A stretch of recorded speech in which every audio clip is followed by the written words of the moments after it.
जिस तरह से आज इकोनॉमिक सर्वे आया उसके बाद शेयर बाज़ार में तेज़ी देखी गई, इससे ये अंदाज़ा लगाया जा रहा है कि कल यानी शनिवार को बजट आने के बाद शेयर मार्केट में कुछ बड़ा हो सकता है।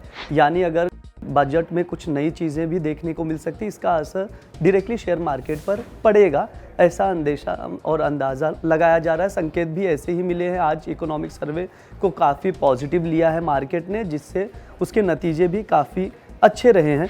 मैं बता देता हूं आपको, BSI का जो बॉम्बे स्टॉक एक्सचेंज है, उसका जो सेंसेक्स है 740.76 अंक चढ़ा है आज, जो कि 77,500.57 रहा है।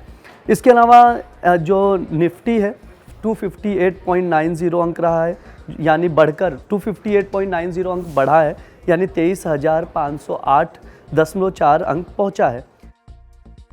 इसका जो सीधा सा असर यह है कि जब निर्मला सीतारमण आई, पटल पर इकोनॉमिक सर्वे रखा, उसके बाद प्रेस कॉन्फ्रेंस भी की गई, जहां मुख्य आर्थिक सलाहकार थे, उन्होंने बजट के बारे में, जो इकोनॉमिक सर्वे है उसके बारे में बताया।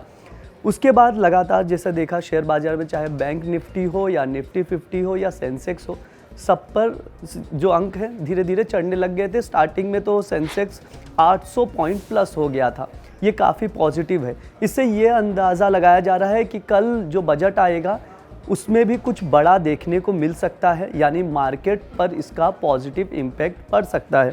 इसके अलावा जो सबसे ख़ास बात यह है कि टैक्स घटाने की बात की जा रही थी।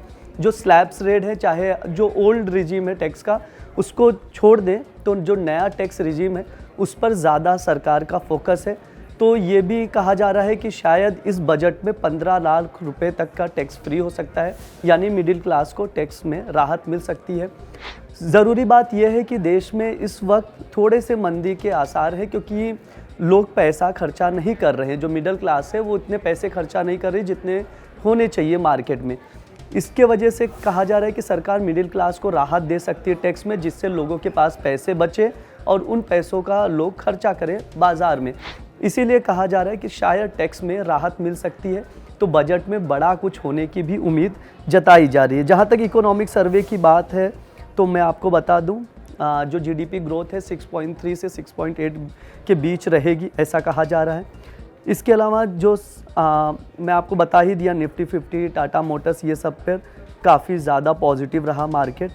तो देखना ये होगा कि कल के बजट में क्या होता है, उसके आने वाला उसका इम्पैक्ट बाज़ार पर कैसा पड़ता है, क्योंकि लगातार शेयर बाज़ार में गिरावट देखी गई थी, लेकिन आज इकोनॉमिक सर्वे आने के बाद काफ़ी पॉजिटिव देखा गया।